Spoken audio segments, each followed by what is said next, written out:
back to another episode of Detonation. I've got in the studio my friend Richard Wolstencroft. For the first time. Yeah, absolutely. Welcome to Detonation. I'm a Detonation virgin. So there you go, I'm breaking my cherry. Yeah, absolutely. So we've got in the background what's running on the screen right now. If you want to check that over, it's Morgan Monroe is in Hong Kong, and he's breaking ground. He's fighting against the CCP. He's breaking ground, is he? Yeah, absolutely. He's digging tunnels like Charles Bronson? Maybe he needs to start the underground to smuggle, people out of Hong Kong. We needs to be like a, kind of like a, Siberian Railway, or was that, Odessa or something like that, to smuggle people out. But, I think now is a good time for the Hong Kong people in Hong Kong to say, make Hong Kong British again. You know what I mean? Because right at this stage, they're regretting kicking the British out. That was one of the viral... All this bullshit with China would not be happening. We all know that the major threat to liberty, democracy, and freedom, and Western civilization in general is China. I mean, they're behind the globalist cabal. They're the secret partner of the globalists.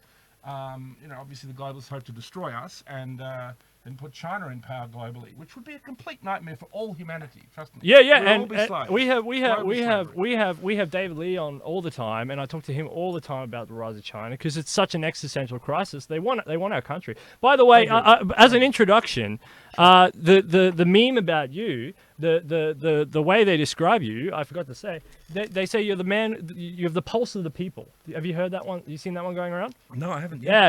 They say you're the man with the pulse of the people. So how do you like that? I'm the populist right winger, definitely. I mean, it's weird because obviously I'm someone who's within the kind of film community to some extent. I run an independent film festival, but I do have a lot of friends who are left wing, and who are left wing and within the film community. But the amount of them that come up to me and say, I love your politics. Keep saying what you're saying. I'll tell you, I could list about 10 names, and I could ruin 10 careers right now if I did. Of people who said, I love what you do. And some of these people are really quite famous. There's a lot more support for this politics out there than you would think. Who's more dangerous, Harvey Weinstein or Richard Wolstencroft? Well, Harvey Weinstein is a different kind of character to me. He's a creep. Yeah, but, I don't mean... I'm dangerous intellectually, Exactly. Harvey Weinstein is dangerous physically to women, and I hope the prick, gets 100 years in jail, or God knows what happens. He'll probably maybe hang himself, like our dear friend Jeffrey Epstein, because he probably might name names. I imagine if Weinstein is, in a position where he's going to spend anything more than 5 or 10 years, a year, and because he's a coward. The guy's this giant fat. The guy's as ugly as an old shoe. Yeah. And he's been, molesting women in Hollywood for 20 or 30 years. This is a complete prick. I hope he goes down, and I'd love to see him swinging at the end of a rope. Whether it be, one Hillary Clinton organises, maybe, because she's bound to know. He's bound to know something about Hillary Clinton. So he'll come to a sticky end, I think. Yeah. Either that, or he'll get off. Because well, the cabal. That's why he'll get off. The way Kevin Spacey just got off. So anyway. Go ahead. And tell me what's up with what's up with our mutual connection, Rachel Haywire. Rachel Haywire is a great, fascinating new right personality. She, I met her at her Futurist event.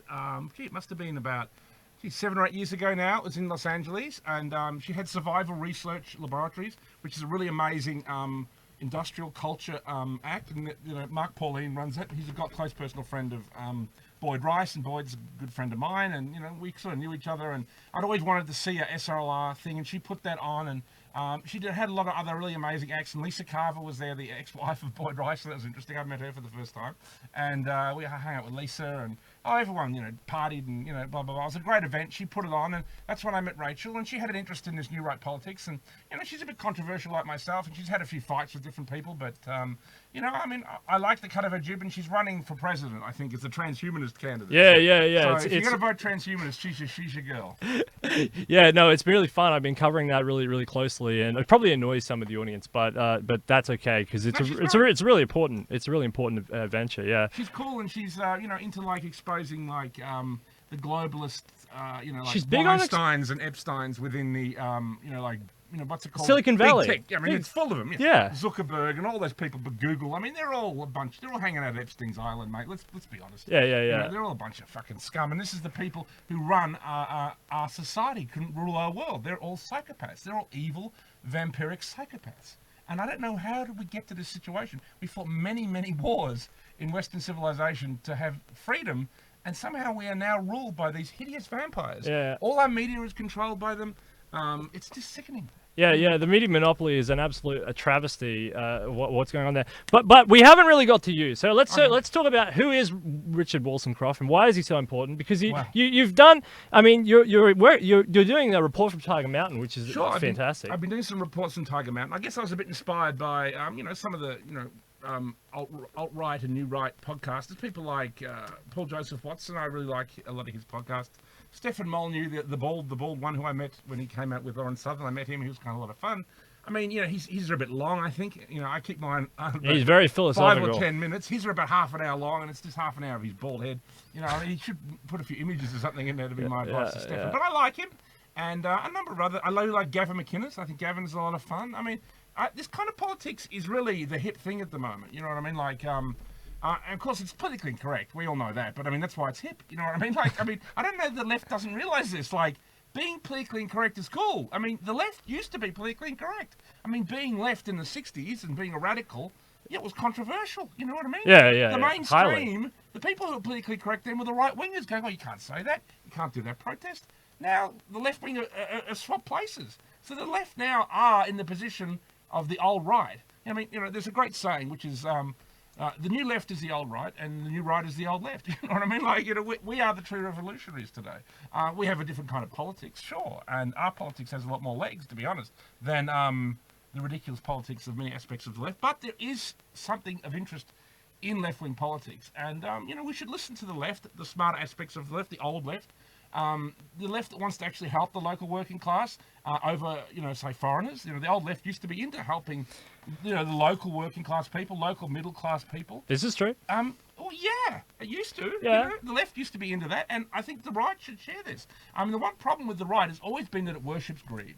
You know what I mean? It worships the mega rich, and this is bullshit. Most right it's time to neglect that. And actually, you know what? It's funny you mention that because economic nationalism is the way that Steve Bannon pushes. This is where our people in our countries, Australia for Australians, Ireland for the Irish, British for the British. I mean, this is where you get tremendous boon for jobs in these countries, and you can see Trump has only mildly applied economic nationalism to America, and it's already lowered African American unemployment to the lowest figures ever, Latino unemployment lowest ever, women lowest unemployment figures ever, Asian Americans. So it's good for all races. It's not, it's not a racial policy at all. Actually, it's quite left wing in many ways, even though he's technically right. So this is a fascinating politics. Trump annoys a lot of the racial right because he's this civic. He has this civic populist. He's not a white nationalist. I mean, this is the well, problem he annoys them. I mean, look, this is what the problem was with... I mean, I was close to... I write for... it used to be called Alternative Right, which was like the founding side of the alt-right, and it's now called Affirmative Right. And Colin Liddell is a good friend of Richard Spencer and all these people. He's part of that whole network, Andy Nowicki, and I write for that... countercurrents type stuff. Yeah, countercurrents, people like John Morgan, other people like this, and they're all great, and they're all really top guys and everything. But I thought Richard Spencer... I mean, basically... The alt-right or whatever it was kind of like the intellectual vanguard for the Trump movement in many ways. Yeah, absolutely. And then, of course, when Trump won, I mean, everyone kind of looked to the alt-right to think, well, what do they got to say? And what did Richard Spencer do? Did some rally where he's like, hail Trump, and people in the audience are doing the Roman salute? I mean, no. I mean, something like the yellow vests, where you've got the yellow vest, which is like the symbol of the working man, the local working Frenchman, or you could have, any country you see these yellow vests. In Australia, you see them all the time when you drive down the road. That is much more a strong symbol. You rebrand, you're rebranding. Has he got no concept of rebranding?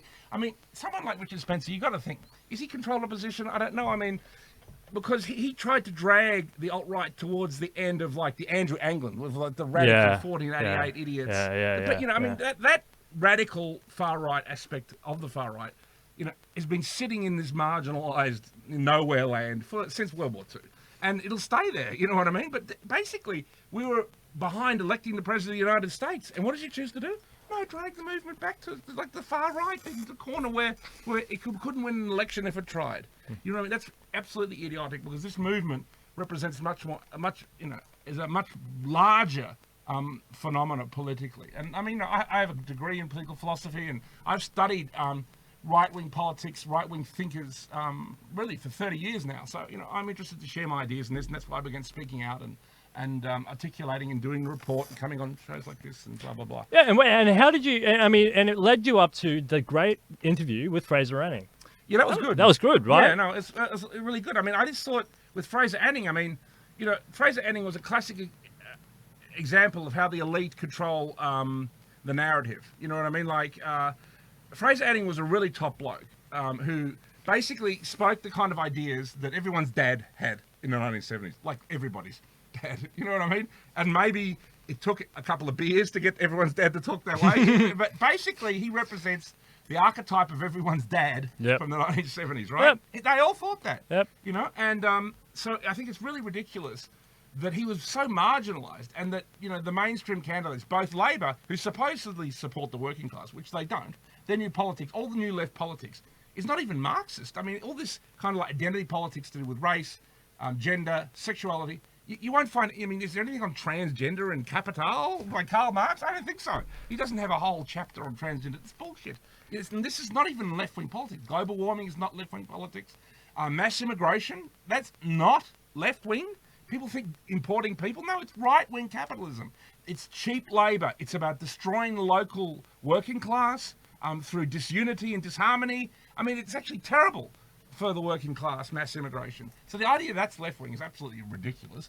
You look at this a video called Bernie Sanders Open Borders. He doesn't support open borders. Bernie Sanders is about his social... Because it's about that'll destroy people's wages even further, and he's an economic advocate. Look that up and share that on all your left-wing friends' pages. He's against open borders, and so should anyone be who actually does like the local working class in any country. Basically, the globalist project will destroy all forms of socialism. Basically, the globalist agenda, it uses the politics of the new left, and it's even trying to get inside this politics, our own politics. So we must be careful of its infiltration. And it's trying to take it over, and basically their agenda is global slavery, and it will be policed by a global superpower, which will be China. And it will be an absolute nightmare, and God knows how many people it will kill this century. But if China takes over, it will make the last century look like, kindergarten. So we know and that's a really good point, because you used the words policed by China, and China is already getting ready for this. Absolutely. Through Hong Kong situation. Hong Kong situation. We've got here in the window, Morgan, our man on the ground, over in Hong Kong, our brave patriot, hero of the people, Morgan Monroe. Absolutely. Is there, and we're seeing live footage. He's streaming it in right now. I mean, this is a flashpoint, is what you're seeing. A flashpoint of global politics. If Hong Kong fails, the dominoes start to fall. So Morgan is, like I keep saying, it's Morgan on the front line defending us against China. He's the only man. He's been he helps me shoot the reports. When he's been producing the reports with me, and so I miss him at the moment. Hopefully when he gets back, we'll shoot some more. And, stay safe over there, Morgan. Stay safe over there. We need you here as well. Yeah. Yeah, no, that's it. We need you back when you get time. But we've got to record what's going on. And I think just to really wake people up. I mean, people really need to wake up. You see propaganda from the ABC, which is supposedly the people's... Defund. Absolutely. It's all like China, pro-China. Oh, wouldn't it be better if China? Maybe we should align with China instead of the United States. What are they talking about? What is that argument? Maoists? You want to fucking ally with Mao? I mean, Mao killed more people than Hitler. Yeah. And yet, you can go to a Marxist conference at, the Victorian College of the Arts, Melbourne University, Monash University, La Trobe University. They quite happily. Imagine if they did a forum on, Mussolini's fascism. Let's talk ideas of fascism. No way would you be able to do that on any campus in Melbourne. Or, the other politics of the far right we won't even mention. A little funny moustache. So, you know what I mean? This is ridiculous. Even though the ideas connected to Marxism and communism killed more people than the Nazis did, even if you include everyone who fucking died in World War II on both sides. So it's ridiculous. Yeah. No, this is a really good point. And the thing is, you like I was saying, you use the words policed, and China is setting up the technology. They're using the social credit system, and what they want to do is they want to export that all over Asia. I mean, that's what they want to do. They want to take that model and replicate it all over Asia. And these universities in Sydney and Melbourne and all this love that idea. They love that idea. It's the great... Why do you think we talk about technology so much on the show? God damn it. It's the great yellow peril. It's the great peril for all humanity this century. I mean, look, Do you want to be technology slaves? Why do you think we talk about technology? Of course, and I do think there is another option to what the globalist plan is. The globalist plan is to destroy Western civilization through mass immigration and all the other tentacles of their octopus. And then when the West is collapsed, which would kill, I don't know, 500,000 people, 500 million people, I think, if the West is the civilization. That's the whole population of Europe. Well, it wouldn't just be that. It would be other people in other countries. Oh, yeah, It would be a horrible event. You can't kill a cow, yeah. Anyway, I don't know what would happen, but it wouldn't be good. Let's just say that, And do we want, China to rule over us? We don't. I mean, so there is another option. And the other option, I'm a friend of Alexander Dugin, who's a kind of Russian right-wing thinker. He's really good. And he has an interest in what's called sharing of power between three or four major superpowers, and in their kind of regions of interest. Regional powers, regional hegemons. So he says, America would be part of that, Russia would be a major part of that, China, and possibly Europe, and the world would be sort of divided up there, and maybe over those three spheres of influence. And occasionally there might be a little argument over this country or that country, or who has a hegemony, or who's ally with that country, and maybe allegiances swatch and swept. But I mean, essentially, that is to some extent the way the world is ruled at the moment.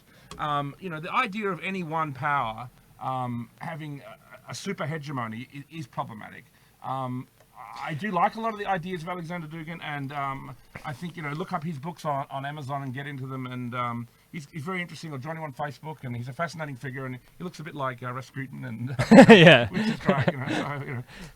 There you go. But I have to defend myself all the time because the people think a lot that I'm like an Alexander Dugin stooge, and I'm like, no, I'm not. No. I tell you what, they'd mix my up check from Putin. I wish. I know. Well, we wish, right? I wouldn't be sitting here in this studio. I'll tell you that. I would be sitting back there. I'd be up in the Kremlin. We'd have holidays in the Kremlin. If we got our paychecks from that, we Ukrainian women, wouldn't be here. Smoking stoogies, drinking Smirnoff. Yeah, that's anyway, the that truth. hasn't happened yet, sadly. No, we're waiting for our paycheck. We'll know when it does, because we'll be having regular holidays Hey, in Russia. and I think Putin is pro-Australian nationalism. I don't think he's like anti-Australian. He loves koalas. He came here, he hugged a koala. Putin, in a way, started this movement of right-wing. He unfroze Russia. Well, it was interesting because you see, and you can even say it was Yeltsin who began it all, because Yeltsin was a great idiot in a way. Yeah. He, because you had Gorbachev, and he kind of brought in Glasnost or whatever, and then he kind of like said, "There it is, bye." You know what I mean? Like giant mess, globalist, right? Bye. Drink himself to death. So he fucked off, and went and did his Pizza Hut ad and everything, and then so then you had Yeltsin was like, okay, open up, instantly in came the globalist oligarchs and vampires, right? And instantly they begin to strip mine and rape and pillage and just grab everything they could. Yep. And this went on through most of the late 90s into the early 00s. The oligarchs, yeah. This is the point. This is the big point. This is who we're fighting. Keep going. You're on a roll. You're on a roll, Richard. Richard's on a roll. We need oligarch busters in this country. I mean, the idea that people like Rupert Murdoch are allowed to own all this fucking... Fuck off. We need to grab that motherfucker and say, okay, how much money you got? Okay, okay, that's ours. Thank you. Bye. You know what I mean? It's property of the people. That newspaper, okay, that's ours now. Belongs to the people. Thank you. Bye. I mean, you can even give them, I don't know, give them a couple million. Fuck off. These things belong to the people. Right-wing socialism, that's actually the future. This combination of right-wing ideas and left-wing ideas in a new synthesis. And, stop this worshipping of the rich as if people like Rupert Murdoch are anyone's fucking friend. They're not on your team. Fuck off.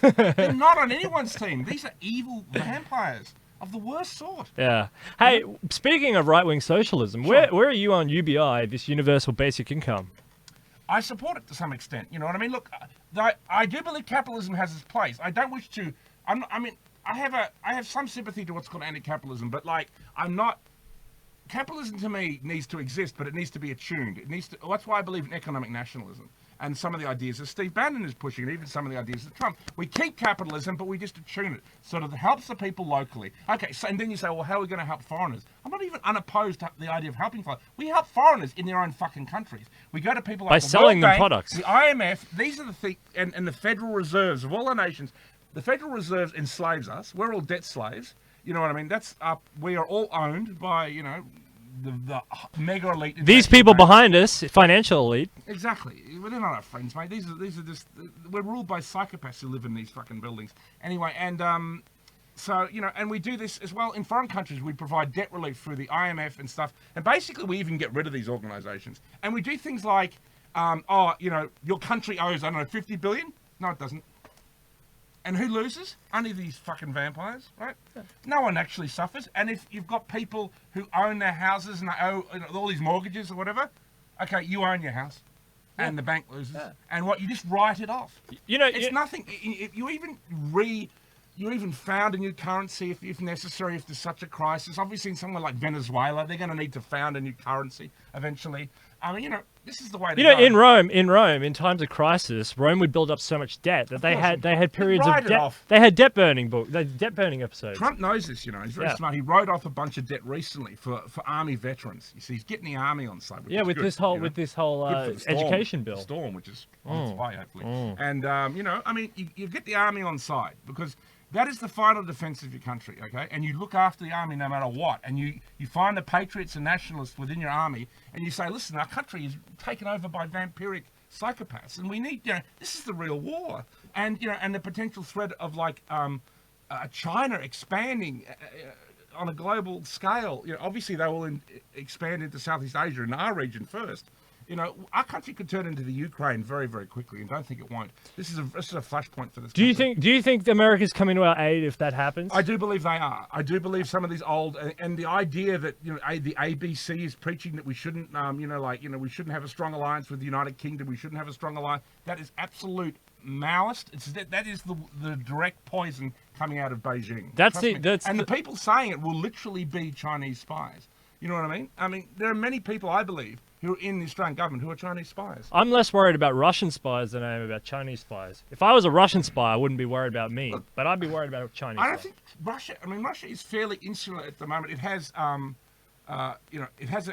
obviously it has a powerful country and it has a field of influence. Obviously it's going to have a field of influence in countries like the Ukraine, and we have to allow it to do that. It has to have it because it's right next to it, and it has to protect countries right next to it. It has Crimea, to have influence in Iran. You know what I mean? That's why this war with Iran is incredibly fucking stupid if they try that on. Obviously Turkey, I think Turkey switched allegiance. I think it's fair enough, even though, let's make Istanbul Constantinople again. That'd be fun. But, Putin's down with a woke Western civilization, but he's not down with a globalist-led, Macron, Merkel Western civilization. So if we become woke and we, have Trump, Boris, Farage, Le Pen, Geert Wilders, Salvini, all these people. Putin's going to love us, and he's going to work with us, and we're going to work together because we want to work together, not because anyone's a fucking agent. It's because we're on the same page. We have the same kind of politics. Now, if it's these globalist vampires, your Macrons, your Merkels, what's the name of that prick who reads Ireland? He's like some gay Indian guy who's the leader. Vardika, his name is, and he's the guy fucking up Brexit at the moment. And there's like the guy who's like the Speaker of the House in the UK. What's his name? Yeah, I know. I don't know his name, he's a bit tough. Globalist vampire, and horrible. And these people are literally destroying our civilization. And do we just, I don't know, do we stop it, or do we just allow them to do it so that our children and grandchildren have no future? And, people say, well, what would it look like if the West was to fall? Well, you just think, South Africa, where the poor whites live in South Africa, shanty towns. Or what happened to the Aboriginal people?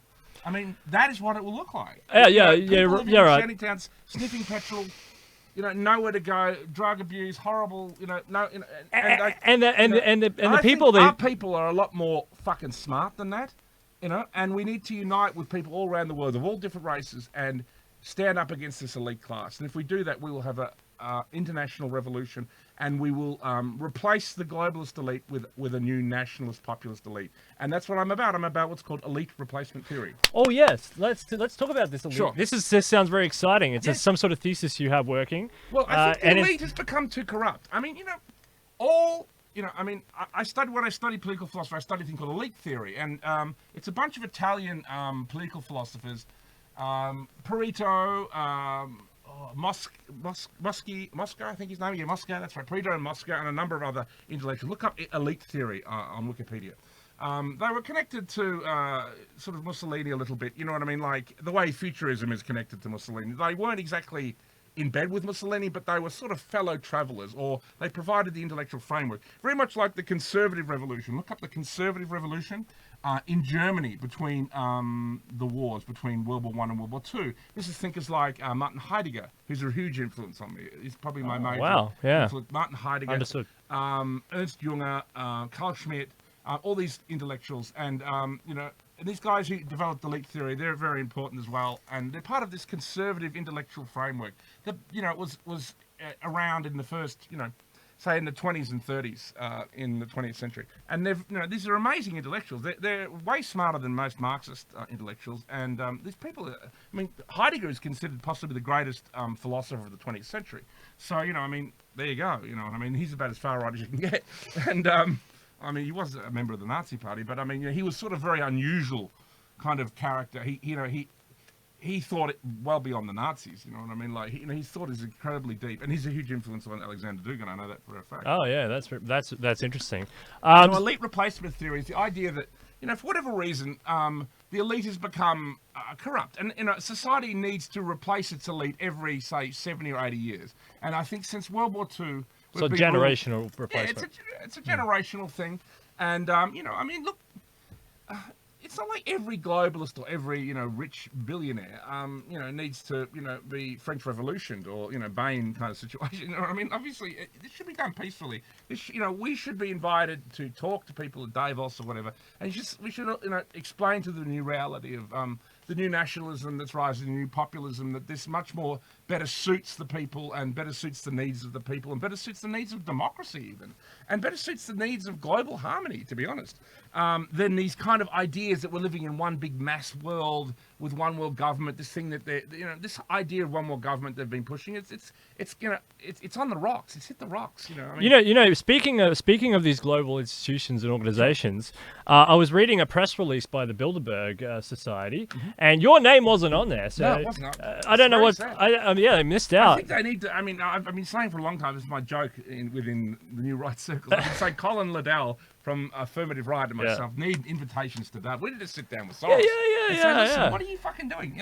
Get with the fucking times, mate. All this fucking bullshit. You talk about.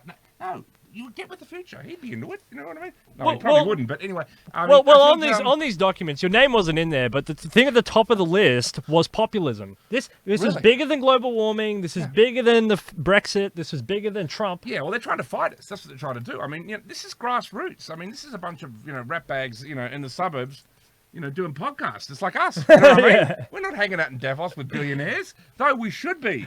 That's the thing. That's what they don't realise. We should be.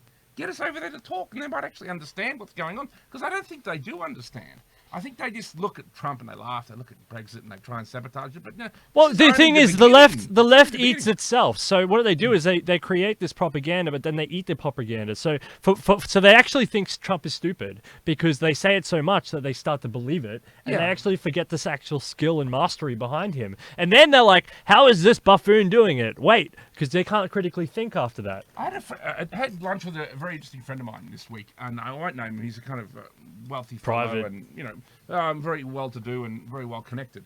And we were talking about two ideas. We're talking about a thing called political ponerology, which is I don't know that it's a Russian or a Polish thinker that came up with this idea. It's the idea that we're ruled by psychopaths, and I think and he said, and one of the things psychopaths like is that they like a society that's weak. So if you look at every aspect of the globalist agenda, it's all about making our society weak. And the reason they want it weak is so that their psychopaths can kind of take over at kind of choke points in society. Choke points in society are media, finance, legal, the court system, religion. Yes, religion. Obviously, that explains the Catholic Church and all their recent controversy and hideousness, George Pell and all that nonsense. Yeah. So like this, and this is actually happening. It's not a conspiracy. And the whole thing about conspiracy thing I find amusing too, because if you look under law, what's it called? Conspiracy is it's a well-known legal concept, criminal conspiracy. Like, you look up, for example, in relation to someone like Pablo Escobar, they would always try and, he had a huge network of people who were working for him, the big drug dealer in the 80s. I mean, it's well known that he had a huge network of people, and it was involved in a vast conspiracy to import drugs into America. So, I mean, it means a coordinated effort to do something. Conspiracy theories are well known. I mean, like, they're a legal concept. So the idea, Escobar was at the level of these globalist elitists, but he was just well known or whatever. But I think there's he's not one that there's even an elite above him, so to speak. Yeah. Well, he was one that broke into the circle at the elite from of the underworld. International banking and international finance, Wall Street, major power. I think this is where, and they exist. So this is how it works. Escobar went to jail or whatever because he did drugs and he broke the elite law, and El right? Chapo at the moment, they got him. And El Chapo, yeah. But if you back both sides of the war, that's legal. Yeah, exactly. You See what I mean? That's so you can make a lot. There's a lot more in backing both sides of the war. Sure. Why not? Well, you look at all these wars in the Middle East. I mean, why are they profitable? Because, they're backing both sides of them. And also when they get in there, I mean, Donald Trump said something very interesting when he said, when we invade a country, why didn't we take the oil? Yeah.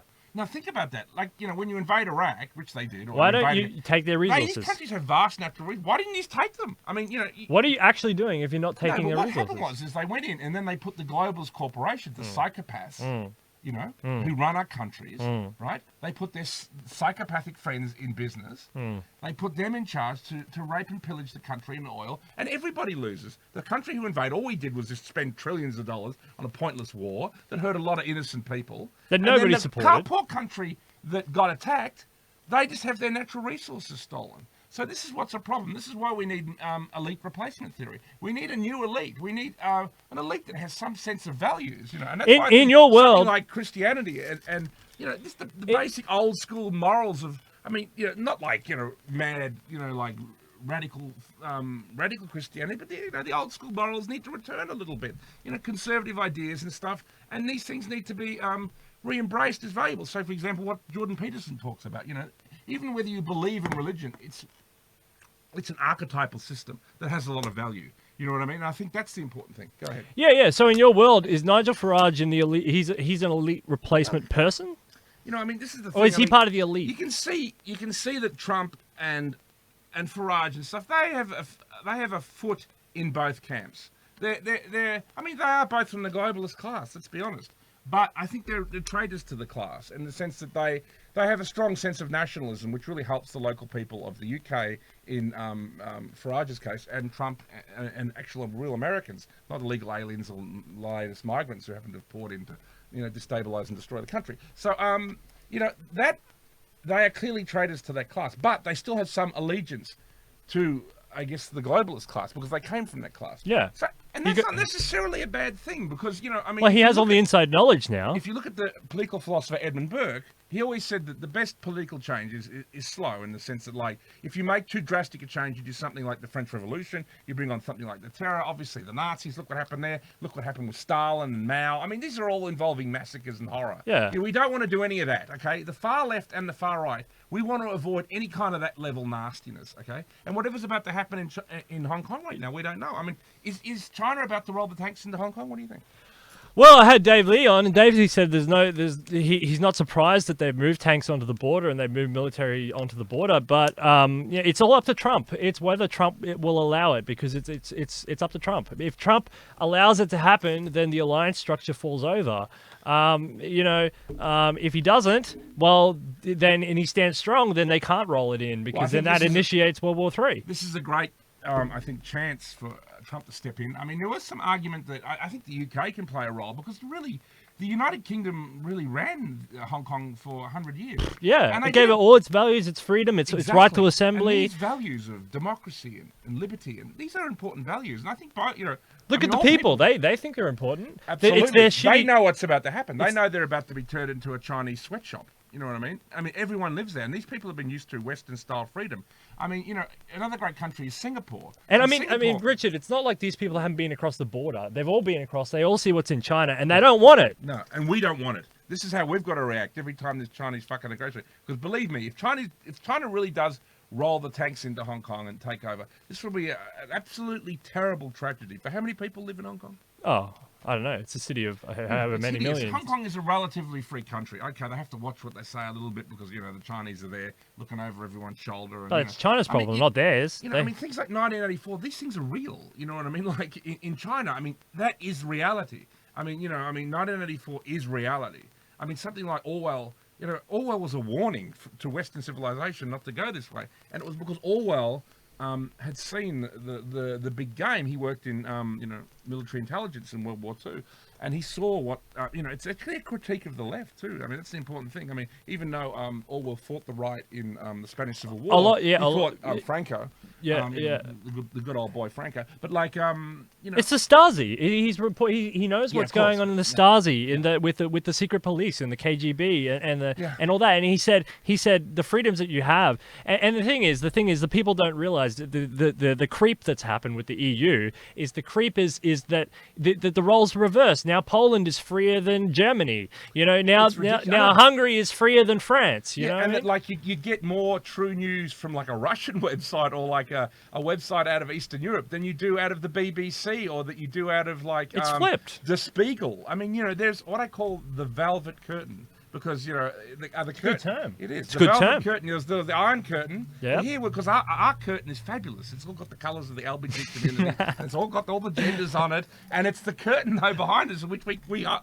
It's like the velvet curtain, on which we're all now imprisoned because we have to watch what we say. And with this velvet curtain, when you unveil it, like it's Wizard of Oz, it's George Soros and his mates. Well, it's not just him. It's a bunch of idiots and it's a bunch of psychopaths and it's a bunch of just fools and useful idiots who are along for the ride. Some of them know what's going on and think, well, maybe this is just the best option to go along with the status quo, and others are just basically duped. And I think that's why we've got to wake people up. And I do think a lot of left-wing people are open to be woken up. And things like Epstein and stuff, when they can see an operation like that, that's like a blackmail. They understand now how our politicians are blackmailed. Because many of them, I mean, a lot of people who went to the Epstein Island, like, I don't know, Prince Andrew, for example, I don't know the exact details, but I imagine he went along thinking, oh, this is just party island, where it's a bunch of 20-year-olds and you can get a route or something, I don't know, and you get drunk or whatever. And then, one of them's 15 or whatever, and he snuck a few in there, and then they've filmed it, and then he's had a wild weekend, and then they've presented the footage to him, and now they've got an asset within the British royal family.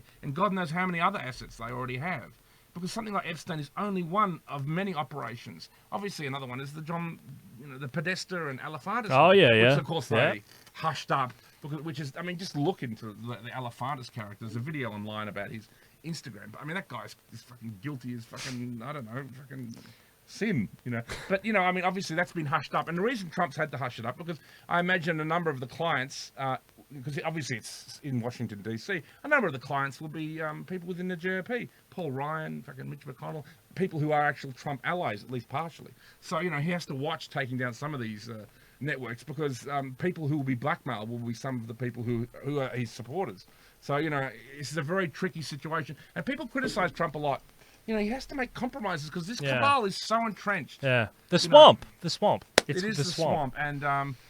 it's you're navigating a quagmire, and it's full of pitfalls. And I mean, Trump's going to. There's alligators in that swamp. Absolutely, believe me, there's fucking alligators. Just ask Jeffrey Epstein. They're fucking alligators. You see what happens to him. Yeah. I mean, dead most likely. I mean, there's a rumor that they snuck him out the back door, and either the cabal got him, and they've taken him back to Israel for a reconstructive surgery through Mossad, and then they're going to set him free somewhere, or Trump has him. That's the other rumor. And that he's going to sing like a bird, and then Trump is going to put him into witness protection and give him a new life, and not kill him or not charge him or whatever. So that's the other rumor. I mean, my thesis was always that he was too valuable an asset to get killed.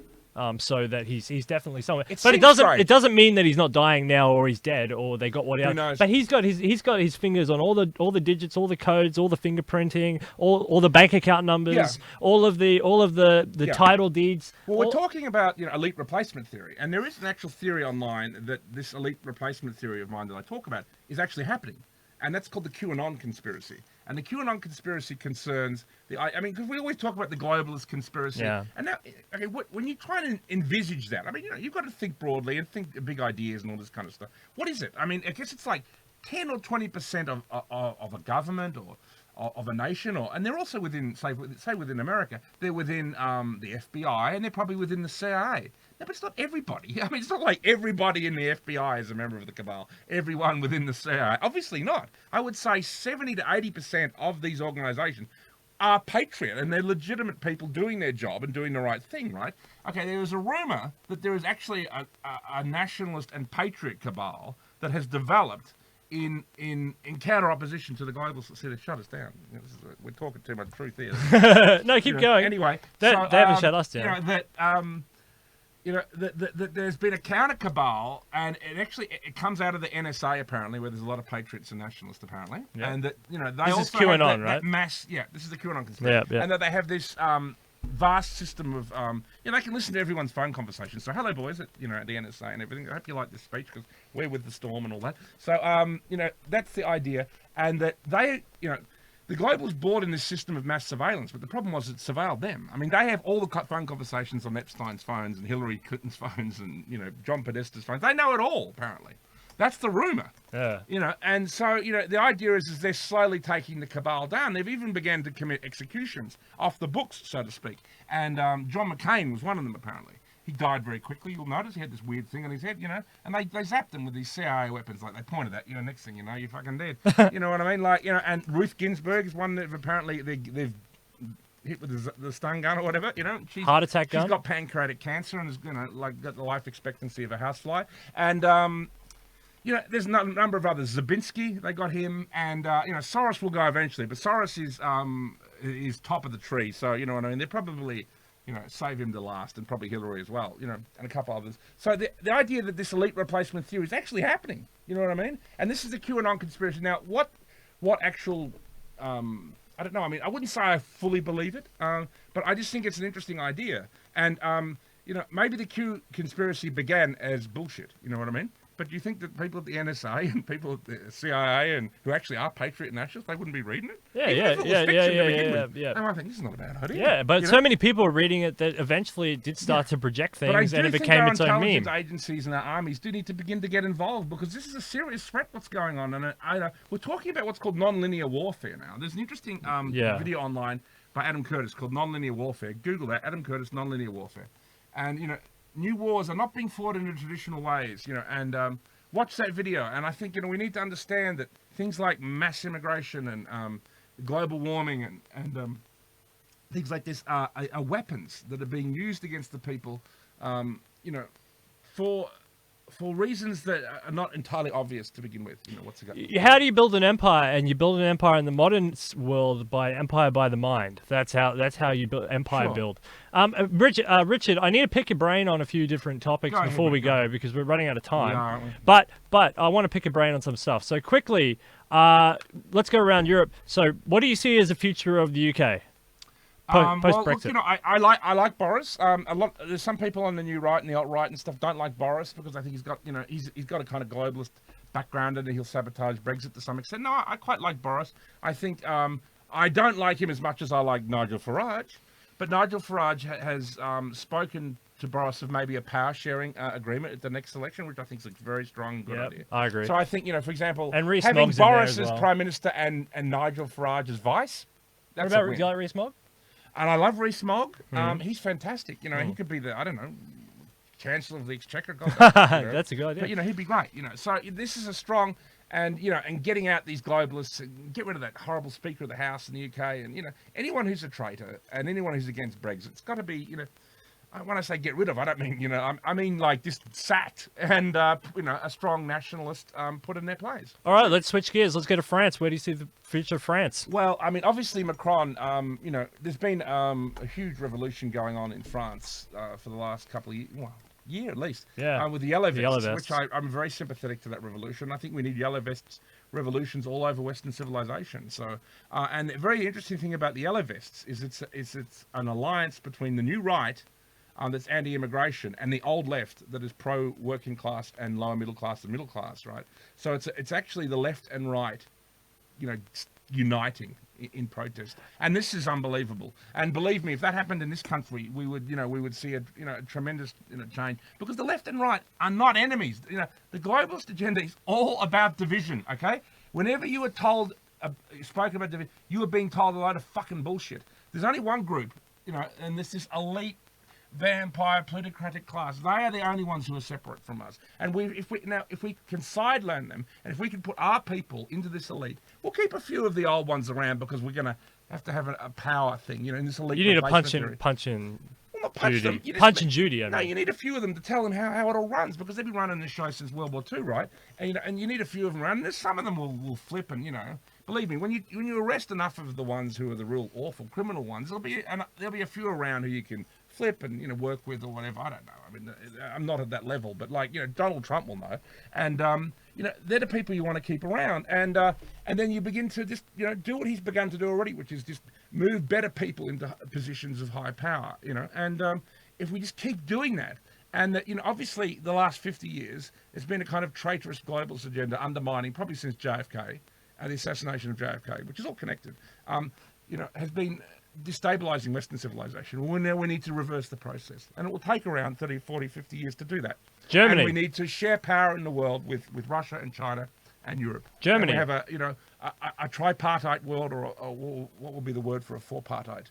It would be a quadrite power sharing around the world, and that will lead to world peace. And we need to control our federal reserves, put better people in there, and that we need to lower interest rates so that our economies will come back, and examine capitalism and bring in economic nationalism. Make our economies about our own people, and when we want to help foreigners, we help them in their own countries. If we want to help people in Syria, we help them in Syria. We help provide Syria with debt relief and rebuild their countries and things like that. And that's where we can help foreign people, and we can do this the world over. And if we do that, we will achieve true utopia. We will achieve a planet-wide world peace. And with a few skirmishes here and there, no doubt, a few arguments, and a few deals. All right, my final question, I guess, then is Trump going to win 2020? Absolutely. I think he will. First of all, he's probably got the Democrats to thank for that, isn't he? They're so disorganized. That's a very good point. They had 36 or something running at one point. Bernie Sanders is the one candidate who maybe could take him on, but I don't think, though, the Democrats won't let him run because of his position on Israel. He's very critical of Israel, so that's it. It's like Jeremy Corbyn. He just won't be Prime Minister. They simply won't allow him to be Prime Minister. That's all there is to it. Yeah. So at the moment, I don't know who the Democrats will. Maybe they'll run Joe Biden. That's a definite lose. I don't know. But I think. You think Joe can't do it? I don't think he can. Creepy Uncle Joe. No, I know that. But the Dems seem to think that that's a perfectly fine option. I don't know. It'll come down to 3 or 4, but And no Elizabeth Warren. I think Trump's a shoo-in. And they're going to predict he's not. But we all know what the globalist media. Polls mean nothing. Polls mean nothing. He had 1% chance or something according to the New York Times, and he won by one of the greatest landslides in history. And I think Hillary Clinton also cheated at the last election because she cheated Bernie Sanders out of the nomination. He was way more popular than Hillary, and through Deborah Wasserman Schultz or whatever. Yeah, Deborah DNC, Schultz. They cheated Bernie Sanders out of the nomination. DNC. And they're going to cheat him again. So that's that. So I think Trump is a shoo-in, and so I'm stay saying loyal to Trump. No, Trump is not perfect, and there are things many of us on the left and right might have a few problems with. Some of us on the right might say, why is he such an incredible friend of Israel and stuff? I don't know. But for whatever reason, he's still the strongest horse for this new right and nationalist populist politics, and also economic nationalism. He's the strongest horse. And also I think his presence on the world stage is having a global effect that is bringing this kind of politics into power all over Western civilization. And that right now is tremendously powerful. And that's why we should all support Trump. And even though he's what I call a rough diamond, a lovable rogue, perhaps, but just take that in your stride with him, He's a bit of a rough diamond, but we take it, and he has a tremendous ability to, he does play a kind of 4D chess. He brings his enemies very close sometimes, and then, the whole thing with Bolton, when he appointed Bolton was a neocon warhorse. I'm so glad you understand this. Yeah, I've been trying to teach people this. You bring your enemy really close to you, and because then your enemy thinks, oh, well, you put Bolton in, we're going to have a lovely war. But what does he do? Nothing.